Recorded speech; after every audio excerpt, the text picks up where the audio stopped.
Now we come to the examples based on these angles which we have discussed just now. You are given fourth example on page 101. PQ is parallel to RS. Angle MXQ you are given 135 degree and MYR is given to you 40 degree. You have to find angle XMY. M point lies in the interior of these two lines. So we need construction here. Through M we will draw a line AB parallel to PQ. You can draw a line AB parallel to either of the lines. So I am drawing AB parallel to PQ.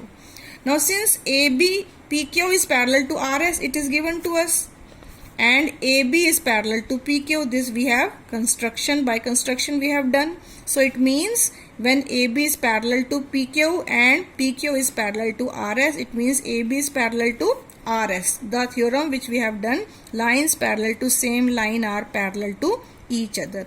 Whatever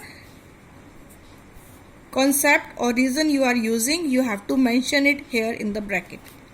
So AB is parallel to RS because line parallel to same line are parallel to each other. Now we will use the angles which we have done. AB is parallel to RS and MY is transversal.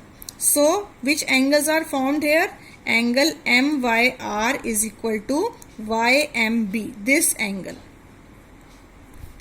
MYR is equal to YMB. These are alternate interior angles. If this angle is 40, so this will also be 40 degree. Also AB is parallel to PQ and XM is transversal. So again which angles will be formed? Angle MXQ plus XMB. This MXQ plus XMB will be equal to 180 degree because these are co-interior angles. You can see co-interior angles are formed, line angles on the same side of the transversal. You can say them. So when this angle is 135 degrees, so this angle will be how much? 180 minus 135, that will be 45 degree. This because the sum is going to be 180 degree, so this angle will be 45. So what we have to find? We have to find angle XMY, which is the sum of these two angles, which comes out to be 85 degree. Fifth example on page 102. If a transversal intersects two lines such that the bisectors of a pair of corresponding angles are parallel, then prove that the two lines are parallel. Transversal, this is the transversal. You can see PQ is the transversal. It intersects two lines such that the bisectors of pair of corresponding angle. Here you can see the corresponding angles and their bisectors we have taken. RL is the bisector of the RL and SM. They are the bisectors of the corresponding angles formed here. So there the bisectors of corresponding angles are parallel. You are given parallel.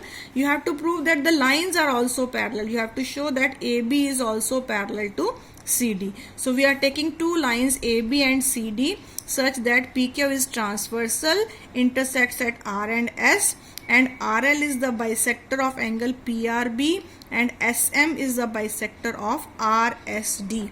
Also RL and SM are parallel. You are given this. Now you have to show that AB is parallel to CD. Now we are taking the bisectors. RL is the bisector of PRB. It means angle 1 is equal to angle 2. Whenever you have the bisector, both the angles are equal. 1 is equal to 2, or you can say angle 1 is half of this complete angle PRB. This is the complete angle PRB. So angle 1 is half of it. Similarly, SM is the bisector of RSD. So angle 3 is equal to angle 4. Or I can say angle 3 is half of this complete angle RSD. So angle 3 is half of RSD. But RL and SM are parallel. When these two are parallel and this PQ is the transversal, then again 1 and 3 will be the corresponding angles formed. So it means 1 is equal to 3 by corresponding angle axiom. And what is 1? 1 we have taken half of PRB, and 3 we have taken half of RSD. So these two will also be equal from these two equations. So when their halves are equal, it means angle PRB is equal to RSD. You can see in the figure PRB comes out to be equal to RSD. But these are again corresponding angles. So by converse of corresponding angle axiom, one pair of corresponding angle is equal. It means the two lines are parallel. AB is parallel to CD. 1 and 3 were equal. We have taken from the equations PRB and RSD comes out to be equal, but these are again corresponding angles. So by converse of corresponding angles, AB will be parallel to CD.